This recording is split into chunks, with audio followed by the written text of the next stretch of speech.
నమస్కారం. మన పురాణాల్లో ఎన్నో వింతలు విశేషాలు ఉన్నాయి.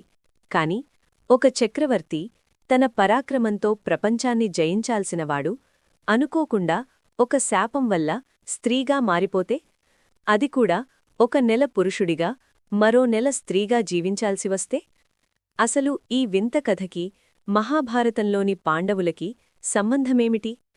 శ్రీదేవీ భాగవతంలోని అత్యంత అరుదైన సుద్యుమ్నుడి గాథను ఈరోజు మనం వివరంగా తెలుసుకుందాం.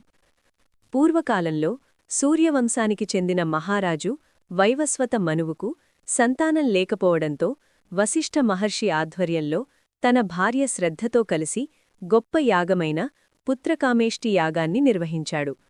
కాని ఆ యాగంలో మంత్రోచ్చారణలో జరిగిన ఒక చిన్న పొరపాటు వల్ల ఆయనకు పుత్రుడు కాకుండా యజ్ఞం నుండి ఇలా అనే కన్య జన్మిస్తుంది. కాని పుత్రుడిని ఆశించిన మనువు బాధపడగా వశిష్ఠుడు తన తపశ్శక్తితో ఆ అమ్మాయిని సుద్యుమ్నుడు అనే అబ్బాయిగా మారుస్తాడు. అలా పుట్టుకతోనే సుద్యుమ్నుడి జీవితం ప్రకృతి నియమాలకు విరుద్ధంగా మొదలవుతుంది. సుద్యుమ్నుడు పెరిగి పెద్దవాడై సకల శాస్త్రాలు నేర్చుకుని అజేయమైన రాజుగా పేరు తెచ్చుకుంటాడు. ఒకరోజు ఆయన తన సైన్యంతో కలిసి అడవికి వేటకు వెళతాడు.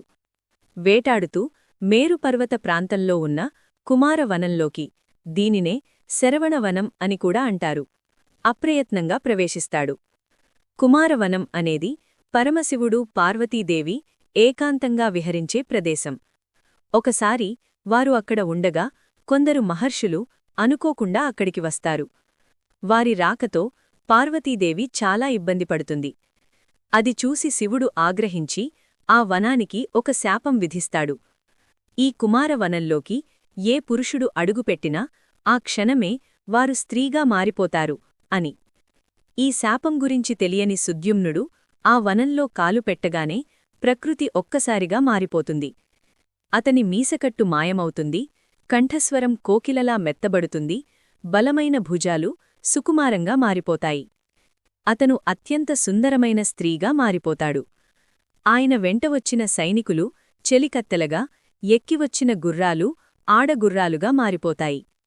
ఈ మార్పుతో అతను మళ్లీ ఇలాగా మారిపోయాడు. తన పరిస్థితిని చూసుకుని ఆ రాజు తీవ్ర దుఃఖానికి లోనవుతాడు. అయితే ఈ మార్పు అంత ఆత్మసాత్కృతమై ఉండడంతో ఆమె తన గతాన్ని, తన రాజ్యాన్ని, తన స్వరూపాన్ని కూడా పూర్తిగా మరిచిపోయింది. ఇప్పుడు ఆమె ఒక స్త్రీగా ఆ అడవిలోనే జీవించసాగింది. అదే సమయంలో చంద్రుని కుమారుడైన బుధుడు అక్కడ తపస్సు చేసుకుంటూ స్త్రీ రూపంలో ఉన్న సుద్యుమ్నుడిని చూసి మోహిస్తాడు. ఇలా కూడా ఆయనను ఇష్టపడుతుంది. వారిద్దరికీ వివాహం జరుగుతుంది. ఆ దంపతులకు జన్మించిన కుమారుడే పురూరవుడు. ఈ పురూరవుడే చంద్రవంశానికి మూలపురుషుడు. అంటే పాండవులు, కౌరవులు వీరందరి వంశం మొదలైంది ఇక్కడే. కొంతకాలం తర్వాత సుద్యుమ్నుడి పరిస్థితిని ఆయన కులగురువైన వశిష్ఠ మహాముని తెలుసుకుంటాడు. తన శిష్యుడికి మళ్లీ పురుషరూపం ప్రసాదించమని పరమశివుణ్ణి ప్రార్థిస్తాడు. వశిష్ఠుడి ప్రార్థనకు శివుడు కరుణిస్తాడు. కాని తానిచ్చిన శాపాన్ని పూర్తిగా వెనక్కి తీసుకోలేనని చెబుతాడు. దానికి ప్రత్యామ్నాయంగా సుద్యుమ్నను ఒక నెల పురుషుడిగా మరో నెల స్త్రీగా ఉంటాడు అని వరం ప్రసాదించాడు. ఈ వరం వల్ల సుద్యుమ్నుడు రాజధానికి తిరిగి వస్తాడు. పురుషుడిగా ఉన్న నెల సింహాసనం అధిష్ఠించి రాజ్యాన్ని పాలిస్తూ, ఇలాగా ఉన్న నెల అంతఃపురానికే పరిమితమవుతూ జీవితం గడుపుతాడు. ఇలా అతని జీవితం రెండు రూపాల మధ్య మారుతూ సాగింది. వృద్ధాప్యం వచ్చాక రాజ్యభారాన్ని తన కుమారుడైన పురూరవుడికి అప్పగించి అడవికి వెళ్ళిపోతాడు. వశిష్ఠుని ఉపదేశంతో జగన్మాత అయిన శ్రీ భువనేశ్వరీదేవిని ఆరాధిస్తాడు. అమ్మవారు ప్రత్యక్షమై అతనికి జ్ఞానాన్ని ప్రసాదిస్తుంది. రూపం అనేది శరీరానికే, కాని ఆత్మకు కాదు అనే సత్యాన్ని గ్రహించి సుద్యుమ్నుడు దేవీలోకాన్ని చేరుకుంటాడు.